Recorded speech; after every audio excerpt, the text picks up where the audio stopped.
We're live right now. We're live. Oh, we're live. We're already live. We couldn't get our group together, so we just fired it off. It is what it is. I couldn't get it together. So Yeah, Bianca ain't got together. So one of our things is going to be the weather's really pretty out. If you're inside, we had to go out, so it's not as nice. But you know what? It ain't bad. We're all healthy. Today. You know, well, I mean, Saturday we was have a our little health. rough. Yeah. But I came back from my trip a few days early because the weather where I was really bad, and the weather here was really bad, and the weather here was not getting no better. So I bailed out of Texas and flew home a few days Very early. thankful for that. Yeah. And, you know, I would like to say that Bianca is not my wife. Oh, yeah, that needs to be clarified Yeah. for some people. Because some guy was a real jerk because he didn't really want to deal with us because I'm an old man and I married a young girl. Which is really none of their business, but needs to be clarified. Yeah. But I have a wife that I really like, you know. So I also really like. Yeah, everybody here really I have a likes husband that I really like. Yeah, so, and I mean, it is what it is. I've had people mention it to me too, you know, but I just kind of blew it off. But somebody mentioned to Bianca that it was harder to do business with me since I have her for my wife. And not that she's not cool, but she's a little young, so. And Brett would probably get pissy, and Jody would get pissy, so we'll just leave that alone. I think that we ought to talk about, we're going to do a whole video about when your dogs go home, what people to expect, but people compare dog training to horse training, goat training, cat training, whatever, you know. To me, it's all training, you know. Mm-hmm. The biggest thing is normally your goats and cattle and horses don't sleep in the house like your dogs and cats. Yes. So it's a lot different. You won't ever spend as much time spoiling your goats Or your horse. as you will your dog. And people try to say, well, you just have to be a leader. That's true. But sometimes you have to know how to be a leader and know what a leader really is. Mm-hmm. And I always say nobody just goes and gets a puppy and says, oh, I'm just going to screw this thing up and let it start biting me and everybody else in a year. No, I don't think. Well, I won't say nobody does that, but maybe. Our clients don't want that, and that's why they're here, is try to fix those problems. But it's way harder on the human than the dog to fix the problem, because the human who created it a lot of times have a harder time just staying on top of it. Mm-hmm. I mean, it's not like you go home and you really train one day and then you skip 3 days. So Bianca got something here she wants to talk about. She's filling out paperwork. I have my Canine Good Citizen Evaluator application. I'm done with the exam. I passed the exam, so I ship this off to AKC. And assuming they approve us, then I will be able to do CGC tests here. So what is that exactly? It is Canine Good Citizen, and it's a series of training things that you will test. Basically, your dog has to prove that you can greet other people, shake their hand without your dog being impolite. Your dog has to ignore the other person's dog. You meet another person and a dog. They have to sit and be polite. They have to sit and stay while you walk like 10 feet away, which is really pretty easy if they've trained with us and you follow through. And then recall them from like 10 or 15 feet away. And then heel, make a left turn and a right turn, come back. Then one of the hard parts for me, because I took this test with Scout, Mari, Tilly, Theo. I think that was it, right? And it was hard for me to leave Scout with a stranger, but that's part of the test. Is there's someone sitting in a chair, and you ask them to hold your dog on a leash, and you leave. And the whole thing is for that was you didn't train any of those dogs to pass that test. No, they were just were in our normal program. training. Yeah. And they went there, so. Yeah, and there's a lot of dogs that have been through our program that I think could pass it. And I think what I'll do is I'll do some Canine Good Citizen practice clinics where you can practice and we'll go over the things. The main thing is that you can only use a martingale collar or a slip leash. And so I took the test with our dogs with a slip leash, and I had all the confidence in the world that they would do good. But I think it is a huge opportunity for people to advance and not forever rely on having the remote in their hand and growing off of the e-collar. And we want you to use it when you go home so you can convince the dog that you're going to be a leader. But But all these things we feel are attainable. Now, what do they do with these dogs once they do all this? So Canine Good Citizen is you just get a title for this. But can they go places? No. You can't go to nursing homes or nothing? No. So they just get the title? Yeah. So then the next step would be... Then you can go on to further training. You can do advanced. There's Canine Good Citizen Urban, where you do it in town, like at a Costco or something. And then there is therapy training that you can go beyond to, but you kind of have to prove that your dog is polite and respectful in public and is okay with strangers. And like you said, I think there's so many of the dogs that came through here could do that. Yeah. And some of them might have to brush up, like you said, go to For the sure. clinic or something, just because they haven't been keeping on top of it. And I am not going to be an easy Yeah, tester. probably easier to go somewhere else to get it than Yeah, down he here. might pass easier somewhere else. Brett, you got anything on there? Yeah, Rochelle commented and she said, Bianca looks like she's ready for the tundra, and Marvin looks like he's ready for a regular day on the farm. Well, Bianca is like cold. And Heather has it like, what, 61 degrees in there or something? It is not 60 in here. 67. Maybe the thermostat is set to that, but it's not Yeah, it 60 ain't that in here. It's warmer in our dog barn That's what I thought. than it is in the office. It is Yeah. warm. It's pretty bad. But Heather's in Told here. you to keep it not She don't even have her cold. coat on, so she must be okay. You got a bunch of people just sign on, so if you maybe want to quickly just debrief what you just talked about. We were just talking about how I'm filling out my evaluator application for Canine Good Citizen through AKC, Can assuming we people get hear her approved. with her thing over her mouth? Assuming I get approved for it, then I'll be able to be an evaluator for your dog to take that. What's wrong Let with? me just. fix Can't even this real speak. quick. Hang on her lip. Oh, her scarf, when it comes up, they'll still be there. There you go. Don't look. I'm just kidding. So I'm really excited about this. There's a few people I really think should do this. Rochelle should do some practice and do it with Chevy because And she could Finn? totally pass it. Finn absolutely should do it, and I want to take Finn And a lot of farther, other dogs. do. farther with the therapy stuff, and for him to be able to go into schools. And then Crystal and Carla. So you could tag some of these people and tell them I have some practice clinics coming up and some challenges for them. I have And a lot it is of fun. other dogs that I think Yeah. can do it. I just can't think of half of them right now. Alan, Jennifer with Alan should practice Yeah. for this. She could pass it. It Heather's gonna could be do a it, really yeah. fun thing for you. It could be a goal to set to be able to do this with Bianca. Like I said, because, I always remember one time when you were working a dog and you asked me to grade you from 1 to 10, and I said below a 0. Yeah, I do remember that. I thought you might have forgot it, but No, how I bad didn't. you felt. You didn't say below 0. You said I couldn't even give you a grade. Yeah. I remember it clearly. So does this mean that people, if they want to get their certification for their dog, they can come They- to you? Assuming my application gets approved, Okay. then And- yes. And then they can get their certification for their kid. Yes, I passed the exam, but they have to approve my application. That's a big deal. Yeah. So, and we talked about Bianca not being my wife, which it might go back on this, We had a customer that was very upset Yeah, and that- wanted to train their dog here, but didn't approve of Marvin's relationships. And they assumed I was his wife, and Yeah. I cleared that up for him, but we figured we might clear that Yeah, up and I for had a anybody. couple other people. Because we very much love our spouses. Yeah, so I have a wife, and I have a wife, Jody, and Bianca has a husband, Brett. So,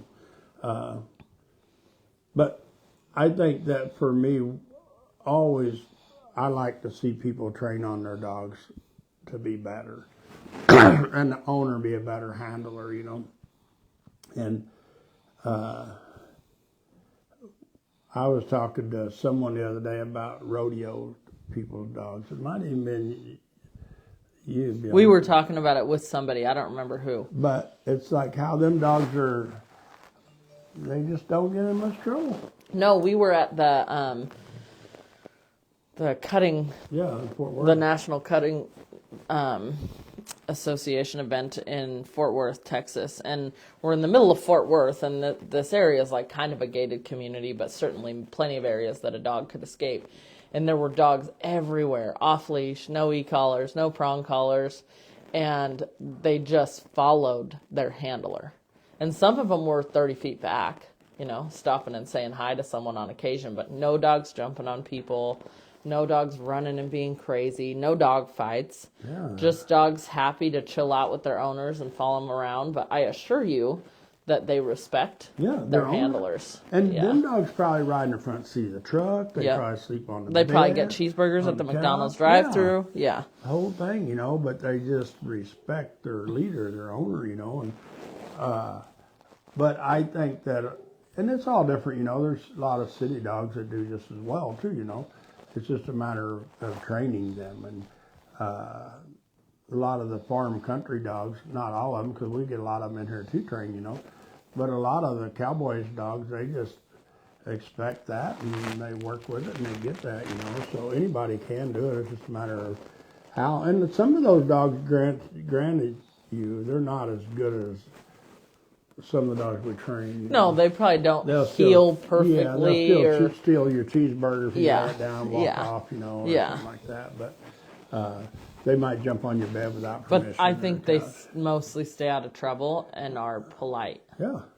And the Junior Rodeo Association, I think that's what it's called, grandkids are in. We was there to several of those last summer, and you've seen so many dogs, and they're all pretty cool.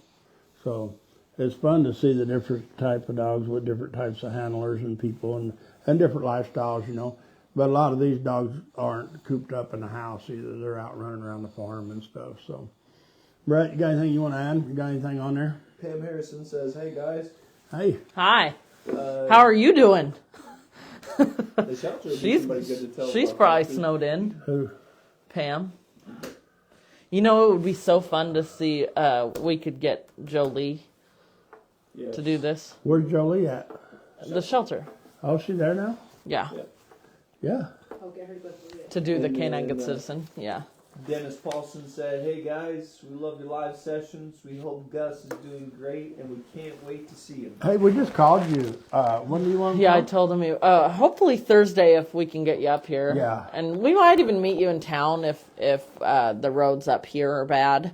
They haven't been, but we want to keep we'll Gus see a how it few goes. extra days. We would like to keep Gus a few extra days. He's a little bit ornery. Yeah. But He's doing really good. Yeah, I'm happy There's with just a progress. few things that he's not where we want him to go home in the next 3 days. So, but if you can, I don't know, return the call, I guess, or email Heather, or call Heather, or whatever, and Bianca, I don't know, whoever it is. Dennis says we are okay with that. Yeah. That's great. Yeah, we'll have you come up But so we you can want you see to him do and some work with lessons him. with Yeah. him just to try Yeah. to get you on the same page. Yeah. I'd take him anywhere now. I don't even worry about him, you know. I wouldn't turn him loose in town or something yet. You know, Not yet, yeah. I don't ever turn Yeah. nobody's dogs loose after 3 weeks of training in town, so that's not uncommon. But he don't drag me down on a leash, and he heals pretty good. The girls all can handle him here, so that's a big. He plus. really is doing good. Our standards are just up here. Yeah. And he's just a little bit ornery, so but always like that. Pam says she's iced it. Yeah, I Down kind of in figured. Sheridan. Sheridan, you can't even make it to the Dairy Queen. That's terrible. Dennis says, "Sounds good. We will call you later today." Sounds good. Thanks a lot. So I got to get my Uber going to take some people home. So Bianca, you got anything you want to add? Oh, you need to race right now? No, that's something. I think I want to touch a little bit on resource guarding. You got a bunch of people here if you want to keep. I want to talk about resource guarding and how many different kinds of resource guarding there is. Because what I really saw with Rocco yesterday, and it could have been a different experience at home, and all of us feel Rocco's not really aggressive, but we won't ever tell someone when they take a dog home that has had resource guarding in the past, go ahead and take a peanut butter and jelly sandwich right out of his mouth, you know? Right. But for him, there's so many different ways a dog can resource guard. You could have two dogs standing in front of you and you're eating a peanut butter and jelly sandwich and dog A attacks dog B because you have food. And then you can have a dog that would never do that, but if the dog has the peanut butter and jelly sandwich, the dog can't get near him and the people can't get near him because if he has full possession of it, he'll attack. Or if you try to take it from him, he'll bite you. Or at least threaten to. Or walk by the dog food. Yeah. And then there's some dogs that that the food isn't in their mouth, but the food is near them, Or and stick. they'll bite you for that, for Or being stick, near or the ball. thing that they feel is in their possession. And there's some dogs that you are carrying a bag of food out, and it has food in it, they attack you because you have food. And so it goes beyond food and toys. It can be sticks. I have seen dogs resource guard a clump of grass. Yeah. That they have something, they are just turds about it. And they haven't ever been told they can't have things. And I think people get in so much trouble, especially in a multi-dog home. You have 2 dogs, and Heather and I talked about this with her dogs because at first, when she brought the puppy in, she had Coda's bed and she had Harlow's bed, and she wasn't ever letting Harlow get on Coda's bed. And I said I would mix it up a little bit so that Coda doesn't get the idea that no one is allowed near his bed and it's his property and he paid for it. And so she lets them switch a little bit, but she mostly makes them go each to their own bed, but she doesn't protect Coda's bed like it's his property and he owns it and he's allowed to guard this thing. And that's what I always talk about with dogs in a bed when you have little kids. For me, and I know about Jody's dog Trin, I think it was Bailey probably maybe when she was a little baby. They had to leave Trin alone when she got on her bed because it was in our bedroom beside. That's fair to the dog. But I went in there one time and Bailey was curled up with Trin on Trin's dog bed. Yep. Because Trin didn't get a paycheck. And if we had a dog in here right now, let's say we have Rocco on a dog bed, and Brett comes in and gets too close to Rocco's bed and Rocco growls, we would address that. Yes. Some people would say, that's his bed, you need to give him his space. You do need to ignore the dog, but he can't be growling at people for walking near his property because he doesn't own it. That's right, what Rocco right. yesterday, I came in when you and Mariah was working with him and giving him an elephant ear, and I had him to bring me the elephant ear where earlier you couldn't even get around him with the elephant ear. Right, right. But I didn't bring it to me, and I touched it and told him to draw. And I don't recommend the owners do it like you said, because you get in trouble. Yeah. But you should be able to do that. Yeah, If you I train was with your dog, taking you should it be able from to his do it. mouth. Yeah. Yep. And I had him to bring it to me and hand it to me, and I told him to drop it. He dropped it and walked off. He went to play with a towel. And we had a bag of treats out, we had dog food, we had the elephant ear, which the elephant ear is like the thing he really wanted. Yeah. And he didn't really even show, we can read so much body language, like when you got near him and the elephant ear was right here, his lip would twitch a little bit. Yeah. And we know that that's him thinking about being a turd. And so we know to watch for that stuff, which is why we tell people not to just reach down there and grab it. I wouldn't recommend reaching down there and grab it. But we practice on drop it and then go away from the situation. But we also practice just taking it from him. But Rocco didn't really get onerous about it until he had it in his mouth. Right. Once he had it in his mouth, then he was like, I might put up a little fight. But the biggest thing is the reason for me that Rocco didn't put up with a fight is because of the training that we've 100%. done since he got here. Yeah, Mariah made we a really... didn't start with, I'm going to take that from you. Correct, We started with training. Yeah. And then we add that into it. And Mariah asked this question, and it was great, because she said, do you really think Rocco is aggressive? And I said, I think he would be for anyone that he didn't really have to respect. Yes. Because he never has been aggressive towards us over food. Right. But we put him in a place to get there. No, and we taught him to respect all the people over everything. If we call you, you have to come. When we ask you to sit, you have to sit, and we follow through on all of those things so that he is respecting the people. You know? Yeah. And that's what people don't do. And I've done the opposite, and I don't ever recommend it, but I've had people here that, I don't know, just challenge me. Well, you can't get a stick from my dog. And I'm like, I ain't never met your dog for 5 minutes, he'll give me a stick. Yeah. And normally they do, but it's not because I'm cocky, I'm not mean, I'm not abusive. I just present myself normally as a leader. Not saying all dogs, because I know there's dogs out there. There are some that are really would bad. Eat me and never do it, Yeah. But the majority of the time, I think it's how you handle yourself and a dog. But always, you're better off if you just start with the obedience work and get the obedience down like we do, and then you can start in. And it's like getting a ball from a dog, People are like, oh, they'll never bring you the ball. Like, they don't have to bring me the ball, but they need to come to me when I call them, because that's a command, Yeah. And then normally most dogs will go back to playing ball and bring you the ball because they want to play ball. So, Brett, you got anything? No. Bianca? Nope, that's all. And if you watch for us here in the next few days, we get bored, we'll try to get 4, 5, or 6 of our dogs in here and make a little video of throwing a ball and dropping dog treats and stuff. And showing people they don't just dive in and take Yeah. ownership of it, you know. Yeah, that was something I practiced yesterday. Is I just dropped food on the ground and I corrected Rocco for assuming that food that was on the ground was his. That's not okay. If you drop food on the ground and your dog immediately goes for it, you're setting them up for a possible accident. When we're looking at a dog like this, we're like, how are we going to help this family get to keep this dog? How are we going to help them keep the dog and keep them and the kids safe and the dog in a healthy state of mind? Yes. So, It's Kay's birthday today. Happy Phil? birthday! is Sean here?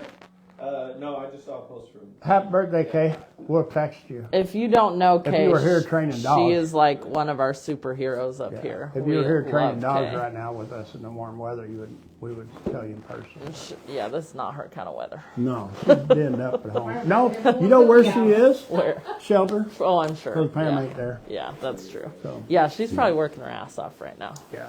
So Yeah. I'm pretty sure we do have a video on YouTube of you throwing a toy and then the dog stopping before it gets to the toy. I'm pretty sure there's examples of that. I think we should do a whole podcast I want to do it with a bunch on- of dogs on- and stuff. Yeah. So. Yeah, we could do a podcast and video at the same time. Okay, well, let's bail. Hey, thanks everybody. I'm gonna fire my Uber up. We'll see y'all later.